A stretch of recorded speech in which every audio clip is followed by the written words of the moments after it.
Going. Hi everybody, I've got myself a cameraman this time. My son is holding the camera. He's making me feel very tall because he's a little shorter than I am. So we have a couple more projects in the garage. This is the Altima that I turbocharged, and I made some videos about it.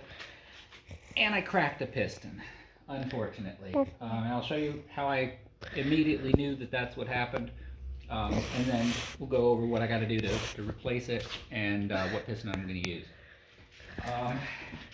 I popped open the air cleaner housing, and if you look down in there, it was peeing oil into the air cleaner. That bung down there, that's the PCV. Supposed to be just breathing blow-by gases, not supposed to be breathing fresh oil. So, to further my diagnostic, I did a compression test, and my compression numbers were 170, 170, 170, and 170. Now, they're the same, except that this one is 70. I got a picture, and one of the pistons has a line. I have to use the bore scope for that. So, unfortunately, that's all the way in the middle of the motor, so it's going to have to come apart. The steps for this. It's not a particularly special configuration, but I figure I'll go ahead and try to document as much as I can. I'm going to have to take off the exhaust downpipe, the radiator and air hoses, all this air ducting.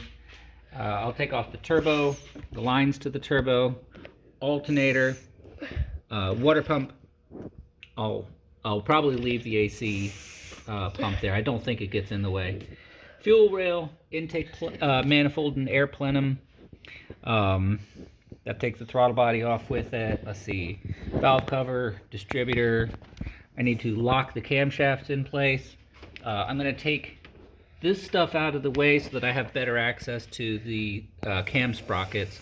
The power steering reservoir, the relay box, stuff like that, just so I can get a impact tool in there and make it a little easier to loosen the cam sprockets. This motor mount is going to have to come off, so that means I need to support the engine, but I also got to take the oil pan off, so I'll find somewhere to attach a bolt, and I might use the chain hoist or maybe even this. I just need it to stay upright. Lower oil pan.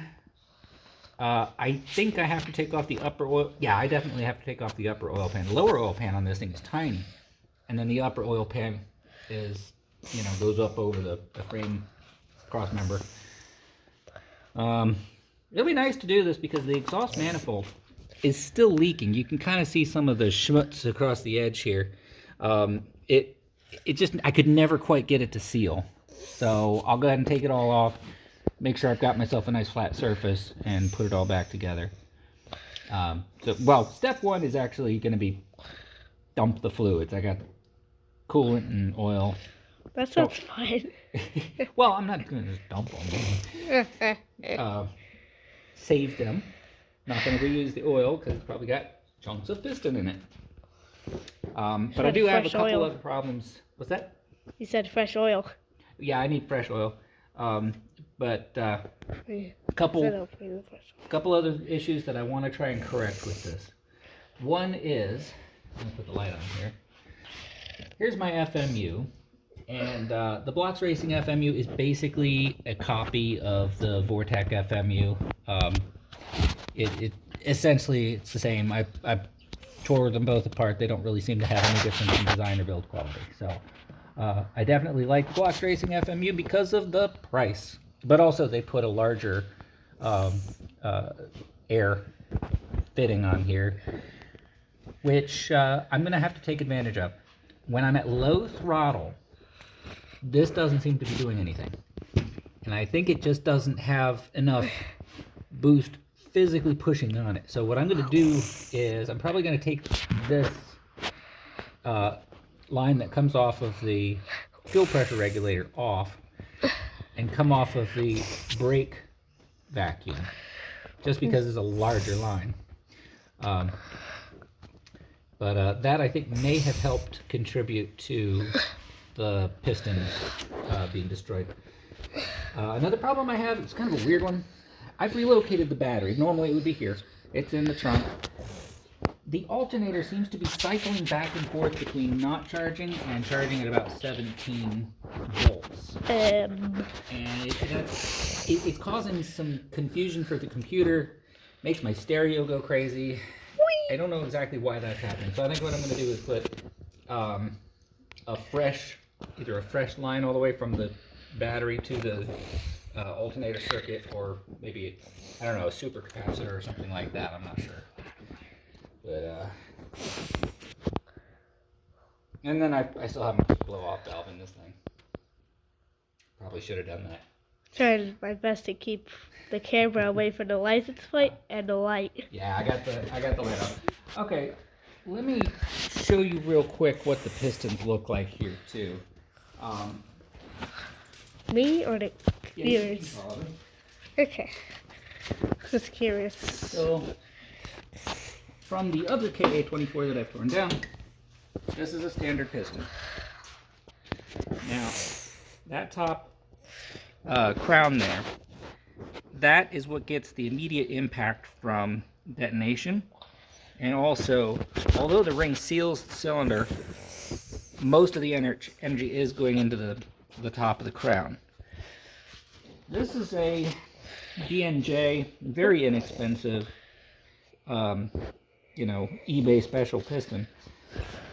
Right off the bat, I noticed that it's a lot thicker from the crown to the first ring. First to the second is not as thick, and I'm thinking that this is going to be a lot better for that application, even though it's a cheaper piston. I don't know what the material is. I don't know how well it handles heat. However, I think my bigger concerns are detonation and ring clearance. I've cut the grooves. Careful. I've cut the rings on the DNJ pistons to be at the wide end of spec. So they should be good for the amount of boost that I'm pushing. And I will bet you that the rings on piston number 3 there collided. Bet you this is going to help a lot. Yeah, it might. Well, we'll try that in another video. This is the other project. So this had a QG18DE engine, the one that came in it, standard engine, blown head gasket. That's a big gap. And we're gonna climb over there. I have started the probably irresponsible, boneheaded process of converting this thing over to a KA24DE as well. The engine and transmission fit great. In fact, it looks, I'm going to measure it again, but it looks like the clearance from the engine, the accessory side of the engine to that part of the frame is actually wider than it is on the Altima. Wiring, of course, I have to gut the whole thing, switch the computer over. That's, it's wiring and plumbing. That's no big deal at all. It's just a lot of work. The only thing that I'm still trying to figure out is the best way to get the axles to meet up. The transmission, that's out of the KA24. This is an RE4F04A. So it'll handle the torque. The one that came out of this car was an RE4F03A, I believe, which has much smaller splines, much smaller diff pin. It's just a small, lightweight transmission. So I looked at a couple options. One is I could take the differential out and put the one from the RE4F03A, which I don't know if you can see from there. Let's see if I can, let's see. It's not that one. It's not catching too many of your hand movements. That's okay. So I could potentially take the weak differential and put it in this, and the axles and everything for this car will all fit. That means that as soon as this thing actually puts out any power, it's just going to snap axles. It's just not going to handle it. The alternative is I do hybrid axles, and I'm thinking that's probably what I'm going to end up doing. I'm going to have to use the big spline from the Altima axles and small splines into the wheels. Never done that before. What could go wrong? All right. You can go ahead and stop. Oh, okay.